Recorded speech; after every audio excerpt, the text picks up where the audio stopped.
there's lots of ways to progress this exercise. The first one I'm about to show you is phase 1. It's an easier beginner option. So you'll first start by putting your hands underneath your shoulders, knees underneath your hips, straight spine. So to find that, let's round up, tuck tailbone under, arch through the spine, tailbone up to the ceiling. And then find that middle spot between those two extremes, and that's what you want to try to maintain throughout this entire movement. So engage your core a little bit. To do that, just pull the belly button in slightly up towards the spine. And then while maintaining this position, we're going to raise our opposite arm, opposite leg.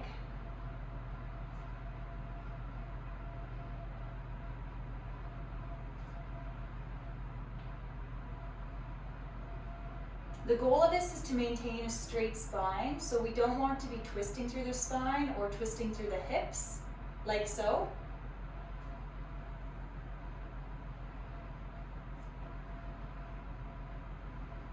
Or shifting our weight too much to one side.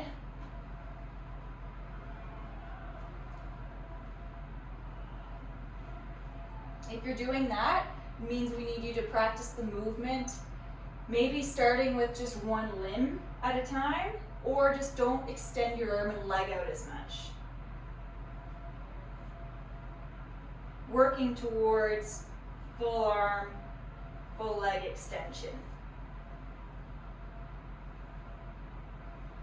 To progress this one, try adding a ball to your low back. It can make it, can serve as a good cue to detect if you are rotating through the lower back.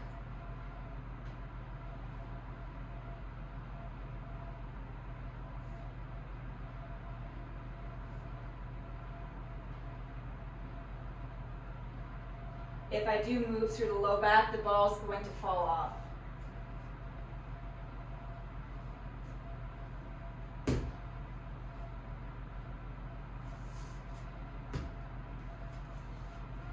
The next step for bird dog would be to prop up on your toes a bit, elevate your knees.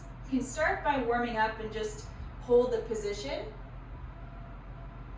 Then what we want to do is alternate arm, opposite leg.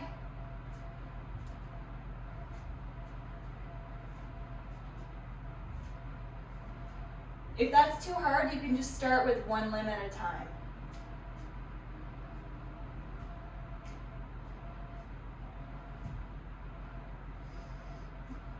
The next step would be to perform walking movements. We call it bear crawl. Knees elevated, and take a step forward.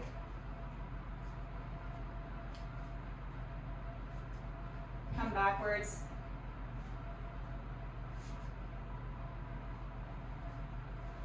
Then let's add some weight